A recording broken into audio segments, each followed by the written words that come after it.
Salut tout le monde, j'espère que ça va bien. Aujourd'hui, on se retrouve pour un nouveau chapitre de One Piece. Donc, dans ce chapitre, on commence directement, les gars, sur la maison de Brûlé en fait. La maison de Brûlé qui se trouve directement dans ses miroirs avec son feu du démon.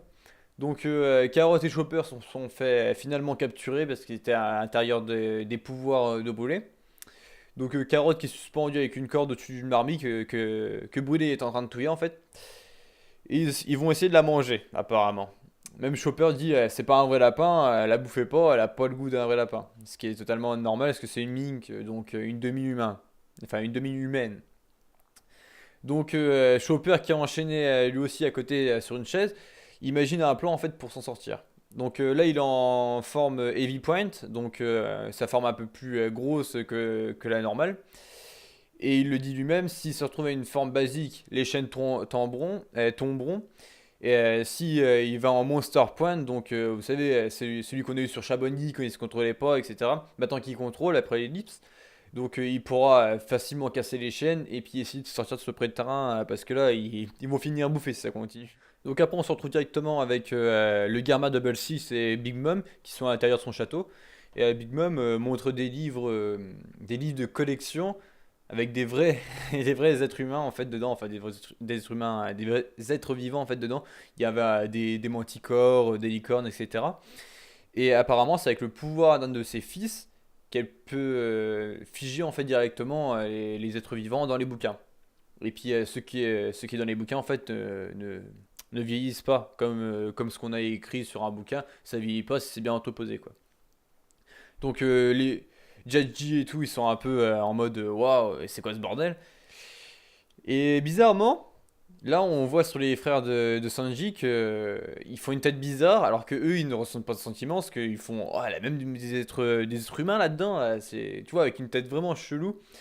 Mais bon, apparemment ils s'en foutent un peu quand même. Régie reste impassible parce que s'en fout sûrement, c'est on sait pas vraiment ce qu'elle a dans la tête Régie parce que c'est la plus raisonnée du groupe, on va dire, mais celle qui s'exprime le moins parce qu'elle a peur de s'exprimer par rapport aux remarques des autres qu'elle pourrait avoir. Donc après, Janji, en fait, il pose une question à Big Mom sur Totland, parce que c'est là où il devrait y avoir toutes les races en fait humaines qui existent dans le monde. Et Jaji, le père de Sanji, il demande pourquoi il n'y a pas les géants en fait. Et là, Big Mom, elle le regarde avec une tête chelou, en mode énervé. Sûrement à cause des recherches de 6 heures qui sont pas finies, qui sont pas abouties, puis elle a dû donner beaucoup de ressources en fait pour ça, et il n'y a rien qui s'est produit. Et peut-être qu'elle a eu un refus de la part des géants eux-mêmes en fait. Les géants eux-mêmes ont dit non, on veut pas aller vers toi, parce que c'est quand même un peuple de guerriers, un peuple libre, donc je les vois mal dire ouais on va chez Big Mom. Donc ça pourrait être bien qu'il y ait un retournement de situation au niveau des géants. On verra par la suite, mais peut-être que les géants vont contre-attaquer parce que peut-être que Big Mom veut tellement avoir les géants qu'elle va les enfermer dans un livre ou un truc comme ça. Ça se pourrait aussi.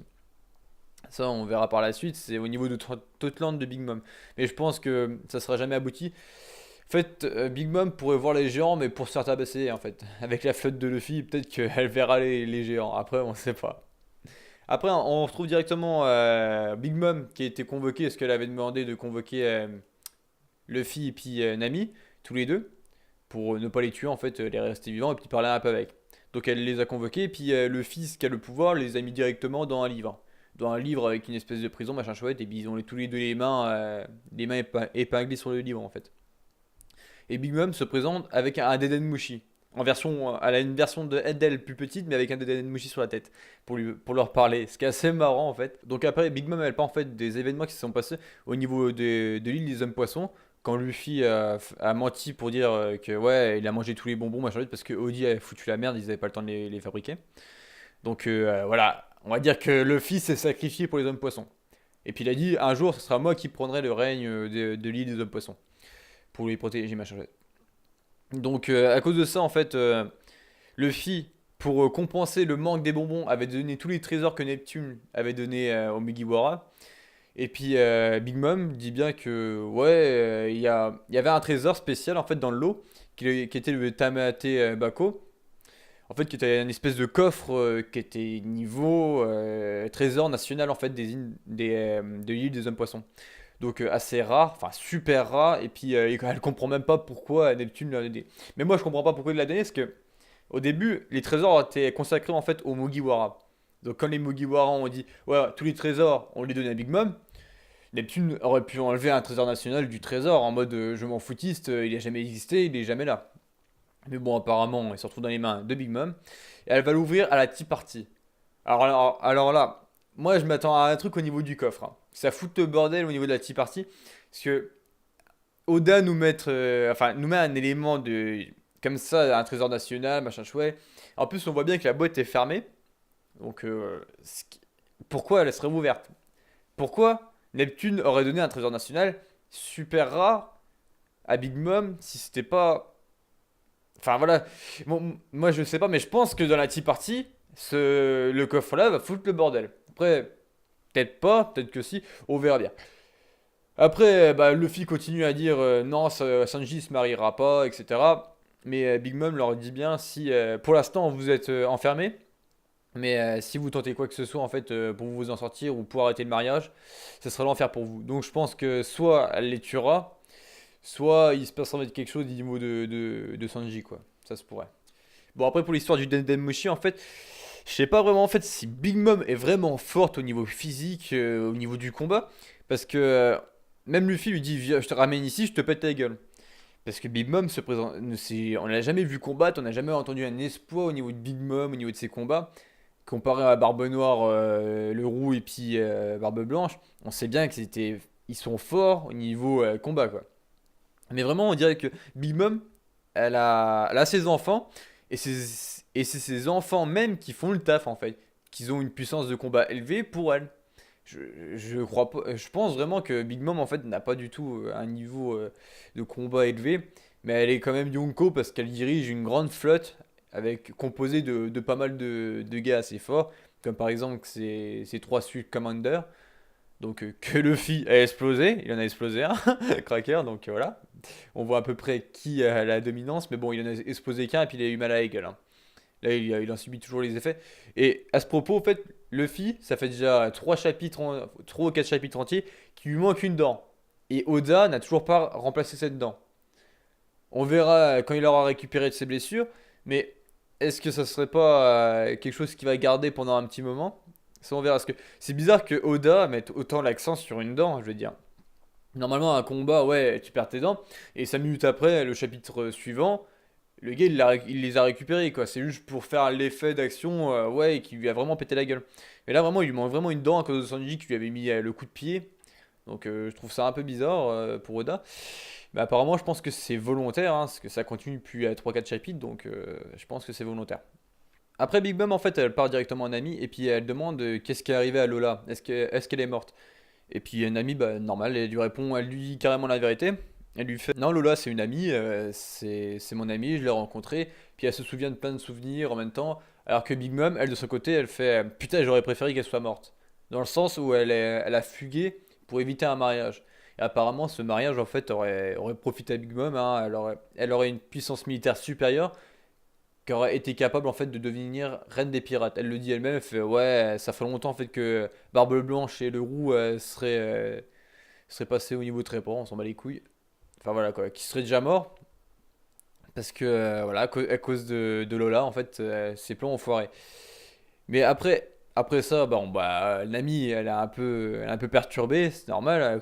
Elle croyait vraiment que Big Mom n'allait pas s'énerver en fait, qu'elle allait même être content pour Lola.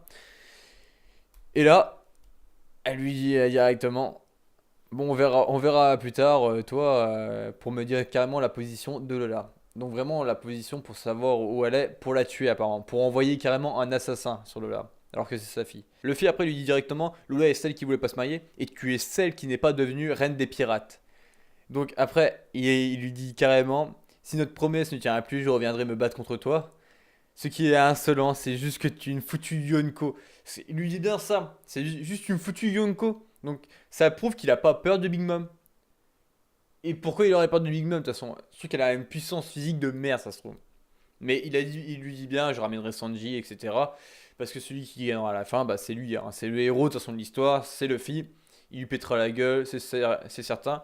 Peut-être pas maintenant, peut-être qu'ils vont réussir à s'échapper. Enfin, j'ai du mal à imaginer en fait Luffy s'échapper avec Sanji, parce qu'ils ont déjà essayé. Ils auraient pu depuis longtemps s'échapper avec Sanji, mais il apparaît ici. Donc, je pense vraiment qu'il doit mettre l'armée de Big Mom vraiment à mal.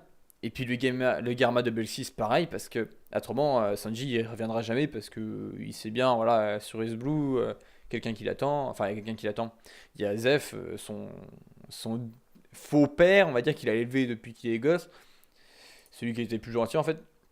Et là, on retourne directement en fait dans la chambre d'Ami en fait où est Sanji, où il est en train de penser, faites rien d'imprudent les gars, ne faites rien qui pourrait mal se passer pour vous en fait. Il a peur pour eux carrément.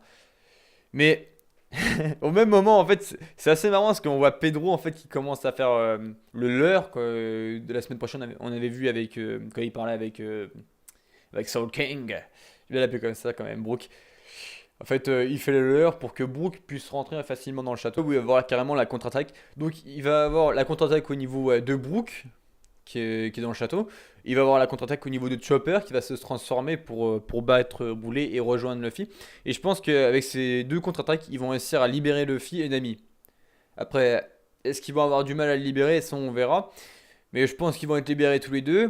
Peut-être que ça va prendre un peu de temps et Luffy va réussir à se reposer un peu plus. Et ça va foutre la merde au niveau du mariage, la tea party, etc. Donc il y a un gros combat qui va s'annoncer la semaine prochaine, enfin dans les semaines à venir. Parce que la semaine prochaine, on va voir sûrement les intrusions au niveau de Brook. Et puis le pétage de gueule de Chopper au niveau de Broly. Donc ils vont réussir Enfin, Chopper et Carrot vont réussir à se libérer la semaine prochaine, c'est sûr et certain.